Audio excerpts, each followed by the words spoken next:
Welcome, neighbors.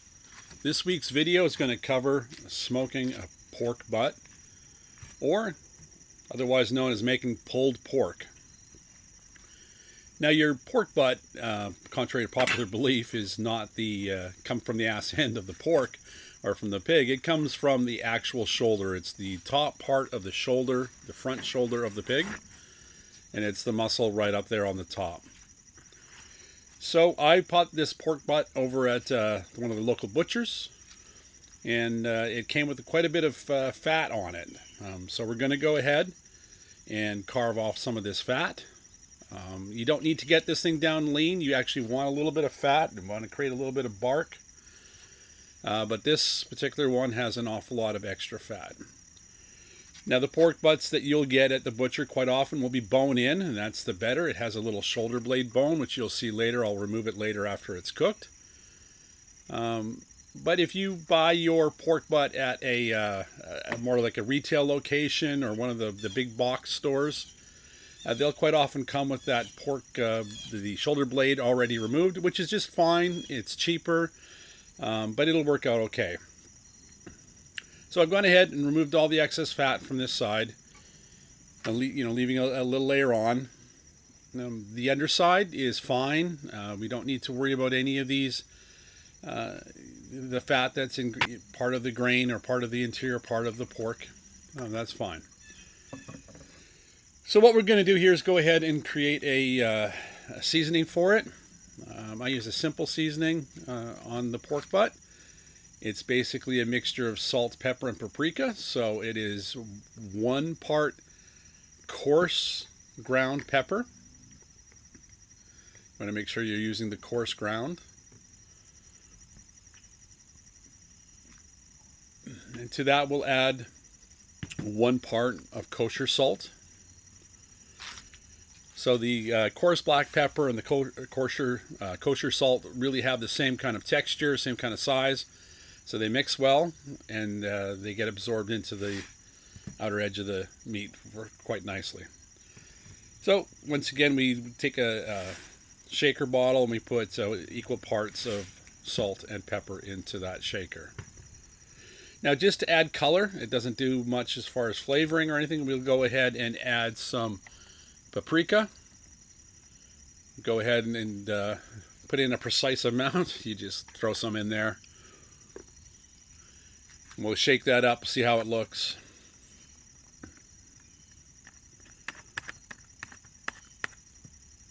But you can make this ahead of time. You can keep this up in the in your storage cabinet, in your spices cabinet. But if you're doing a smaller piece of pork, like a pork rib or even perhaps even a pork loin, you would want to reduce the amount of salt in it.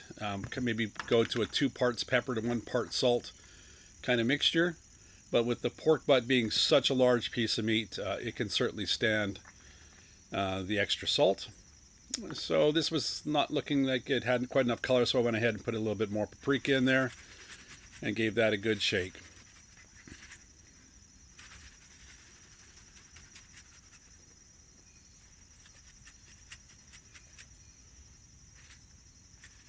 Make sure that mixed up, and I want to make sure that stays mixed up while you're going ahead and putting it on there. Now, like with many of the other smoked meats, we want to put a slather on here. This time I'm going to use a prepared mustard and go ahead and put that on. The other thing that I'll use for a slather quite often is Worcestershire sauce. These don't add any particular flavors to the meat. You'd think putting that amount of mustard on there would add some flavor, but it really doesn't. What it's doing there is it's really giving a texture or a surface for your seasoning to adhere to and to help create the bark. So this time I'm gone ahead and just use some mustard. Just use some cheap mustard. You don't need to use high quality mustard on there. Once again, you're just really looking for almost like a glue or something to keep the seasoning onto the meat. Now go ahead and sprinkle on your seasoning. You're going to put this on fairly thick. Once again, this is a large piece of meat. This will create a bark on the outer side, or a kind of crust, which you'll end up actually mixing with the interior meat. So you really are looking for a pretty thick well-seasoned crust or bark on this piece of meat. So go ahead, get that on there, put it on all sides, make sure that it's covered on all sides. In the meantime, I've got that smoker going. I'll go ahead and put a link in here for how to get your smoker up and running. You want to get that in, you want to get up to temperature. We're going to be cooking this piece of meat at approximately 275 degrees for a total of 10 hours. The first 6 hours of that, we're just going to put this piece of meat on the smoker and let it do its thing. So, got the smoker there, it's up and running, got a water bath in it, and it's up to temperature. So go ahead and place that meat on there. And we're going to, as I said before, we're going to let this thing smoke just like that for 6 hours. And all we'll be doing there is keeping an eye on the temperature, making sure that the temperature doesn't get too cold or too hot. But you want to be right there around that 275 degrees. All right, so 6 hours in. Now it's time to add some moisture to this pork butt. A number of different things you can use. The easiest thing I find to use is just some apple cider vinegar. Once again, it doesn't add an awful lot of flavor to this. This is really about keeping this piece of meat moist and developing that bark on there. So what we're going to do is we're going to go ahead and spritz this thing every hour. So that was hour 6. We'll do that at hour 6. We'll do it again at hour 7. And then we'll go ahead and do it again at hour 8. You have to keep an eye on your water in the process. Make sure that your bath doesn't run low. And in this case, it was starting to run a little low, so I snuck a little bit of water in there using this jug to help keep that water bath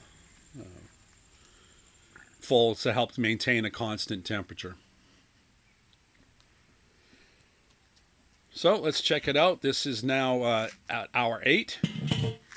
What you're looking for here, and it's a really good sign that this is done, is you're looking to see that the crust is well formed and it'll split. The fat cap will split, and that is a really good indication that this thing is ready to be wrapped.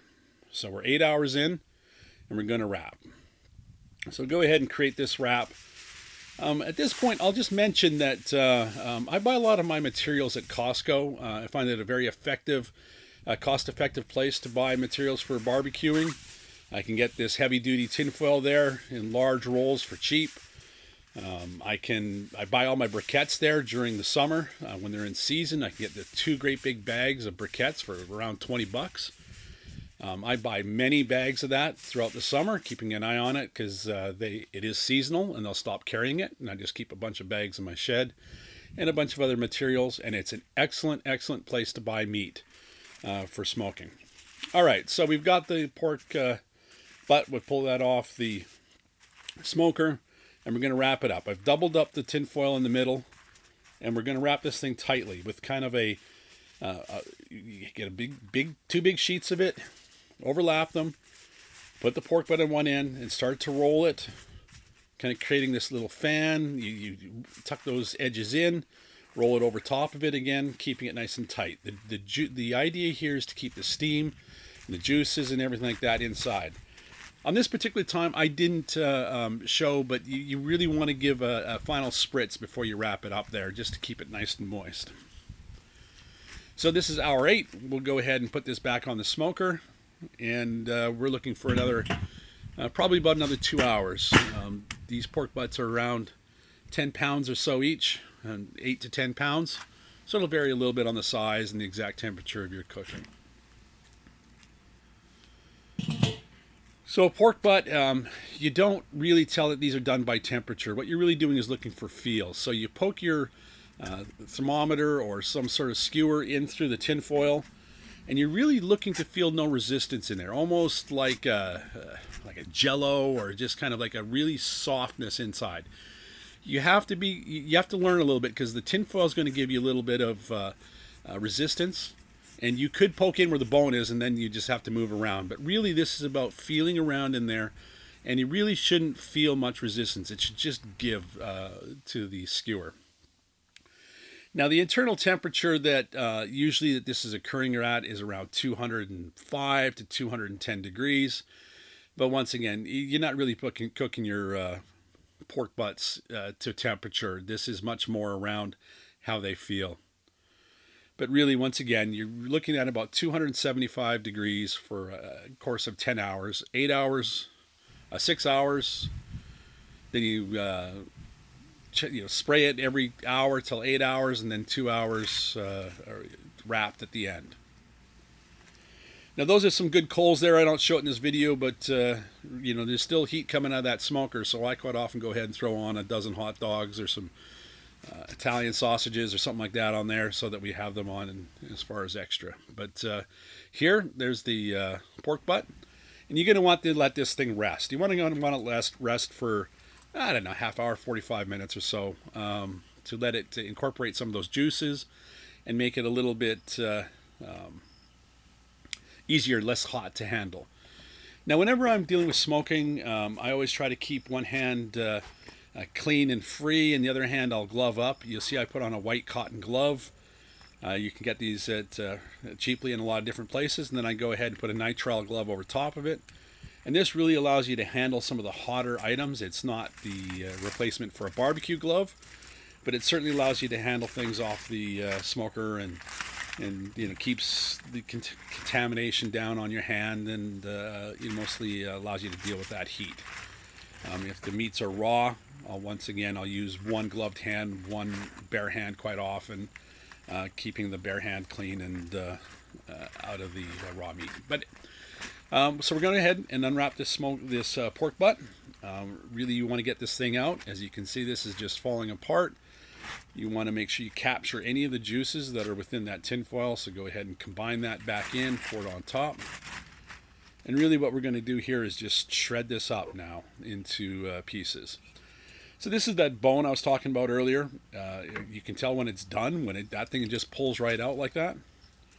And once again, the pork butts that you buy, like at a Costco or somewhere, quite often have that bone removed, which is okay. So go ahead and mix this all up. You want to join in and blend in the outer skins. Make that part of the inner meat. That's where you want to build up the bark. You can feel through here looking for little stringy bits of fat and other types of materials. You're not going to find much, but if you find a particularly stringy piece of fat, go ahead and pull that out. And go ahead and get this mixed up. It's a little hot. You could do this with two gloved hands if you wanted to get right in there, both hands. You could let it cool down a little bit more and then pull it apart. But really what you're just wanting to do here is to shred and break this up into smaller pieces. So we'll go ahead and do that. This is looking really good. It's well cooked through. You can get some of that pulled apart. And we'll go ahead and get ready to set this aside, and we can use the pulled pork as it is. You can put some barbecue sauce on it if you like. I like a homemade vinegar one that I make. We really enjoy that.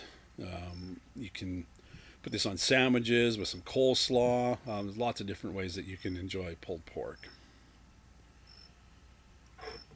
So that's really all it is to making this. It creates a lot. You could freeze this, especially if you vacuum seal. You could vacuum seal and freeze it, but it is definitely best fresh off the smoker. So at this point, I'll just mention that we're a small channel, and your subscriptions and views are greatly appreciated. It's a way that our channel will grow, and it'll help us continue to bring you this content. Go ahead and feel free to subscribe, like, leave your comments. Let's have a taste of this. This is tasting pretty good. Yeah, that's good. So like I always say, make sure you get out there and grill, and make some mistakes, learn from your mistakes, but most of all, have fun and enjoy.